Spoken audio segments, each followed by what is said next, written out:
So for this video, we have here a circular piece of cardboard with a diameter of 1 meter.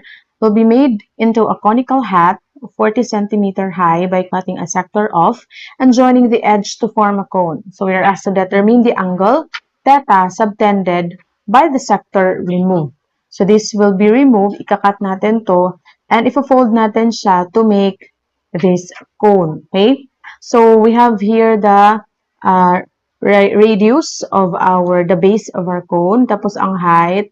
Okay, and itong dito, itong nakaslant, yan siya. So if you will make na right triangle, we have R, ito yung R dyan. Okay, so we're asked to get the theta. So the first thing na kailangan natin gawin is to get our X. Okay, we have to get first the radius of the base. Okay, so X, by using Pythagorean theorem, so that will be X squared is equal to R squared, your hypotenuse, minus the other base, yung H natin. Okay?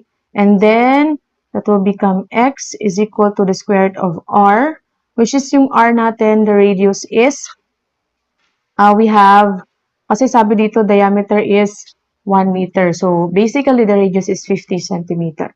So, that's 50 centimeter squared. Tapos, yung H natin, which is 40. So, lagay lang natin dito, 40 squared. So, of course, kailangan natin yung square root, okay, para makuha natin yung value ni X. So, by that, if we will calculate that one, the answer, our X is 30 centimeter. The next one is, let's have C1 as the circumference of the circle. So I will just write it here. So let's have C1 to be the circumference of the circle. So ito. Okay, and C2 is the circumference of the base of the cone. So itong C2. And then C, ito siya, will be the length of the arc. So for us to get the length of the arc, we will subtract circumference of the circle and of course the circumference of the base of the cone, which will become C. Okay, kasi yan po yung length of the arc is C1 minus C2. Okay, so C1 is equal to, that's 2 pi r because that's the circumference of the circle, and ang circumference ng base is of course 2 pi x. X po yan kasi x po yung nandyan. And now to continue, we have length of the arc is equal to 2 pi, that's the radius of the circle, which is 50 because it is given here na diameter of 1 meter. So 1 meter is 100 centimeters, so the radius is half of that, so that should be 50. Okay, 50 minus 2 pi x. So, kaya kanina, kinuha natin muna si x, which is, as you can see, 30. Okay, 30 centimeter. So, if you will use your calculator, it will give you 40 pi. Okay, that's 40 pi.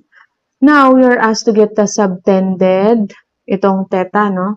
So, that will become C, which is the length of the arc, times the radius times theta. So we have C, which is 40 pi, equals R. So that's 50 because we are dealing with a circle times theta. Okay? So theta is equal to 40 pi kasi i-divide natin siya ng 50. I will show you. Okay? So we have to divide that one by 50. Okay, so of course, maka-cancel out. So we have theta is equal to 40 pi over 50. So let me rewrite it.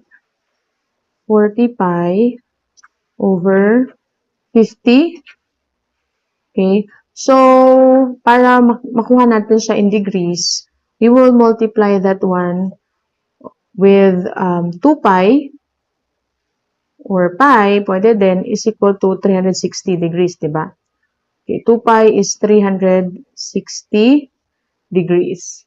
So, bale, our theta is 144 degrees. Okay, so you can actually use pi na lang. Pi, 180 over pi, pwede din yan. So the answer is 144.